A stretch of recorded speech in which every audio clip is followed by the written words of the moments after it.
Assalamualaikum warahmatullahi wabarakatuh.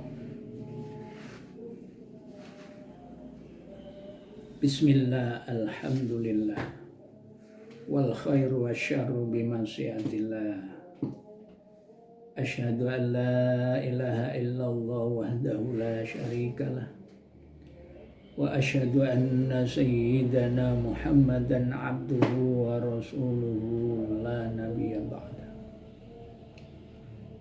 Allahumma salli wa sallim wa barik ala sayyidina Muhammad wa ala alihi wa sahbihi wa mawala wa la hawla wa la quwwata illa billah.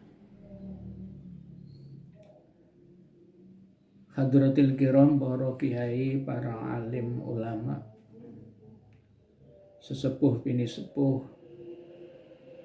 para bapak ibu kaum muslimin muslimat rahimakumullah. Mengawali kajian kita pada saat ini, marilah kita bersama-sama terlebih dahulu mengaturkan rasa syukur kehadirat Allah Subhanahu wa taala. Wa biqaulina alhamdulillahi rabbil alamin.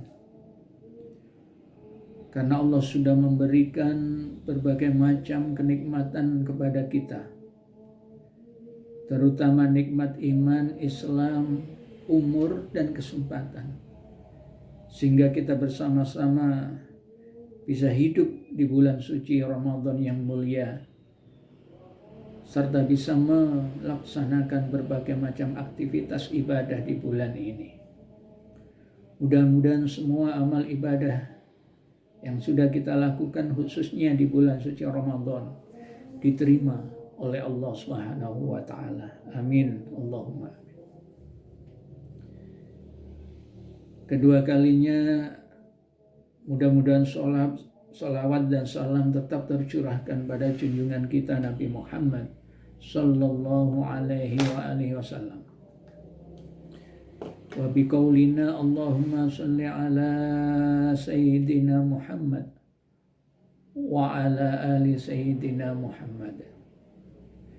Mudah-mudahan kita semua dicatat sebagai umatnya Nabi dan tercatat sebagai orang-orang yang nanti yaumil qiyamah berhak untuk mendapatkan syafaat dari baginda Rasulullah Muhammad sallallahu alaihi wasallam. Amin Allahumma amin. Kaum muslimin wal muslimat rahimakumullah. Melanjutkan kajian kita dari yang kemarin mengenai masalah amalan-amalan utama yang bisa kita kerjakan di bulan suci yang Ramadan ini, dengan harapan selama bulan suci Ramadan ini kita hiasi dengan berbagai macam aktivitas yang nilai ibadahnya sangat besar.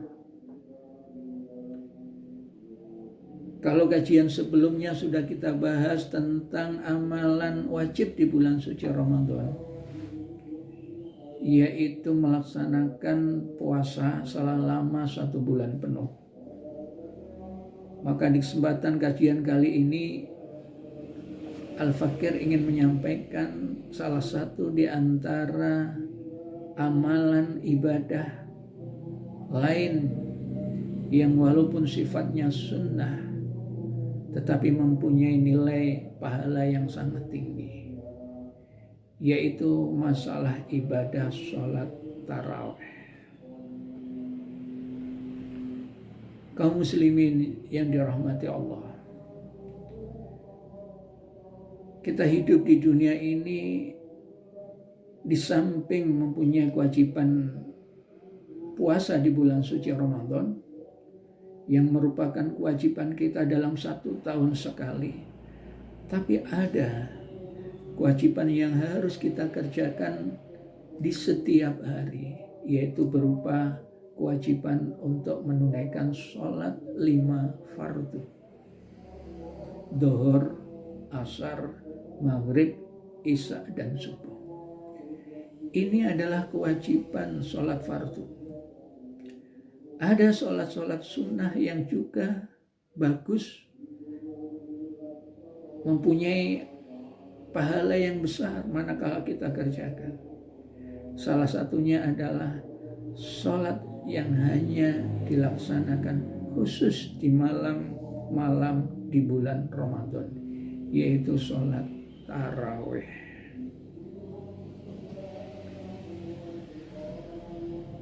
Nabi kita Muhammad SAW bersabda di dalam sebuah hadisnya, "Man qama Ramadanan imanan wa ihtisaban, ghufira lahu ma taqaddama min dhanbi."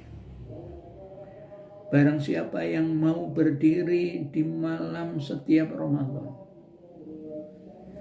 Berdiri di malam Ramadan ini dimaknai mau mengerjakan sholat tarawih. Imanan wahtisaban, dan semata-mata hanya karena ikhlas mencari ridhonya Allah. Ghufira lahu ma taqaddama min dhanbi, maka segala macam dosa yang pernah dia kerjakan dihapus oleh Allah Subhanahu wa taala. Masya Allah. Besar pahalanya kita melaksanakan sholat tarawih. Karena segala macam dosa yang pernah kita lakukan itu akan diampuni oleh Allah Subhanahu wa taala. Karena itu ma'asyiral muslimin, karena sholat tarawih itu adalah sholat khusus. Sholat tarawih itu biasanya dikerjakan munfarid, ya, sendiri-sendiri. Tapi sholat tarawih ini kebanyakan lazimnya itu dikerjakan dengan berjamaah. Kenapa? Mungkin pertimbangannya karena jumlah rakaatnya banyak. Kalau mengikuti ahli sunnah wal jamaah NU, maka sholat tarawih yang dia kerjakan itu jumlah rakaatnya 20. Andai kita memiliki faham yang lain, Muhammadiyah misalnya, maka sholat tarawihnya hanya 8 rakaat. Ini kan termasuk rokaat dalam sholat sunnah yang banyak.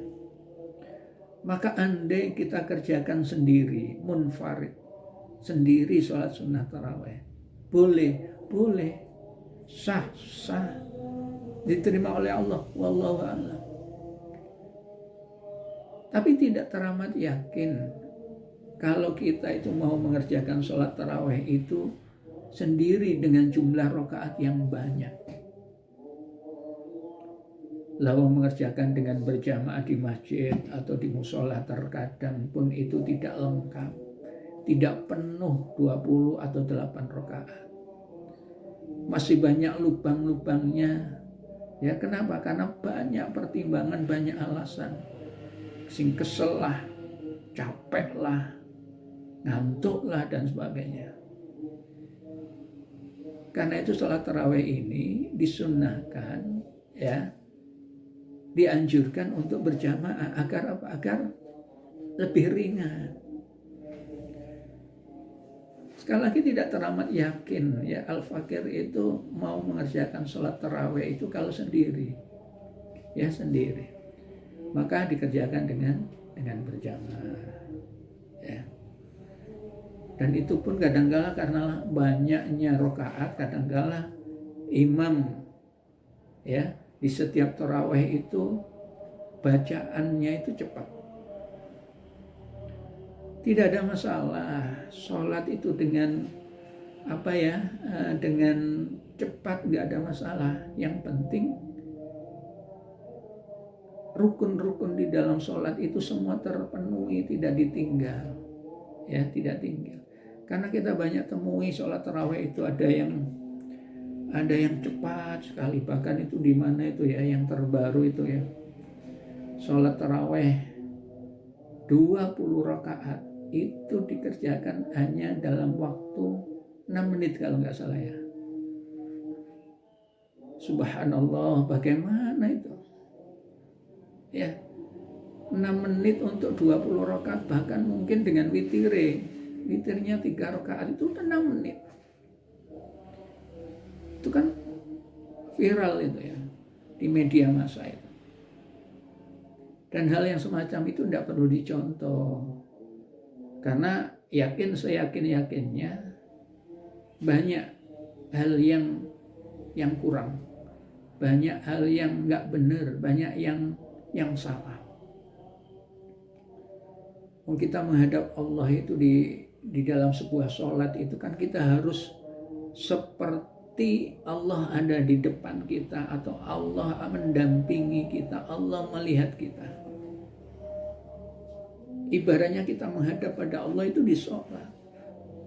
Kita mau menghadap pejabat aja kita harus, kita teliti pakaian kita sudah baguskah, sudah rapikah, bersepatu, baju kita masukkan, pokoknya harus sopan kan. Lah kita menghadap Allah dalam sholat pun harusnya kan demikian. Rapi, bagus, bersih, suci. Yang kita kenakan ini demikian. Maka kita berbicara pun pada Allah dalam sholat itu pun harus dengan nada yang bagus, harus yang benar. Menghadap Pak Bupati, Pak Camat atau pejabat ya, kita ngomong seenaknya saja, kan nggak punya etika, nggak punya sopan.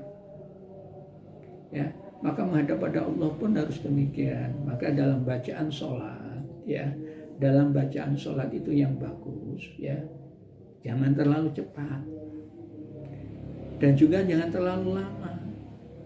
Seorang imam, ya, pemimpin di dalam sebuah sholat itu harus tahu yang berdiri di belakangnya, jamaahnya itu harus tahu, kita toleh jamaah kita itu, misalnya sholat tarawih ya, kita lihat, ini yang ikut jamaah saya ini relatif usianya muda, anak-anak muda. Maka biasanya anak muda senang yang gak cepat, ya, yang cepat senang.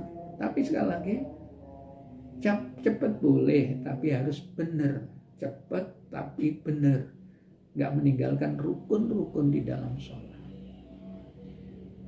Kita toleh ke belakang ketika kita mau ngimami, ya, ternyata yang ikut saya jamaah ini usianya sudah STW, sudah setengah tua, ini umurnya sudah 50 ke atas semua misalnya.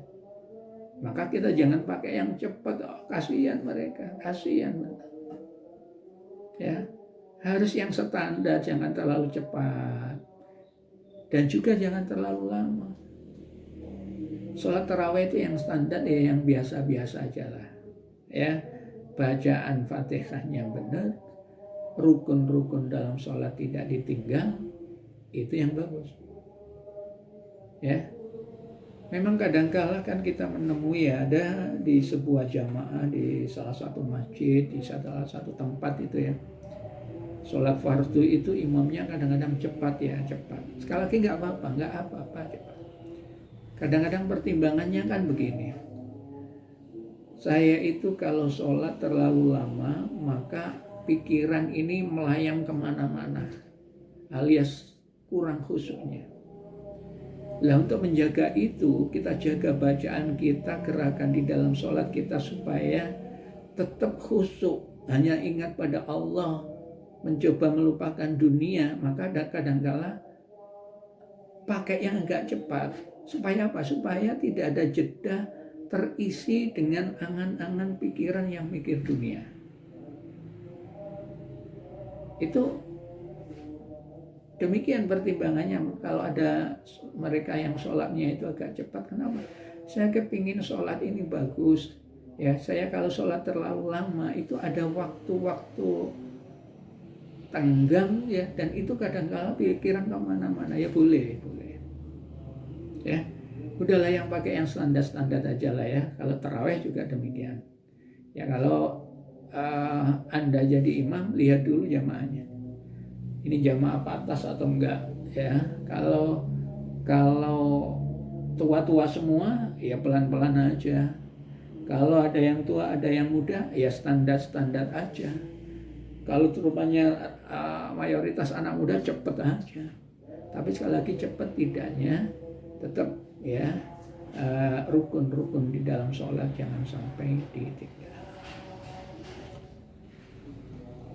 Kaum muslimin yang dimuliakan Allah, sholat tarawih itu monggo ya, setiap malam itu jangan sampai kita tinggal, karena pahalanya itu setiap malam berbeda.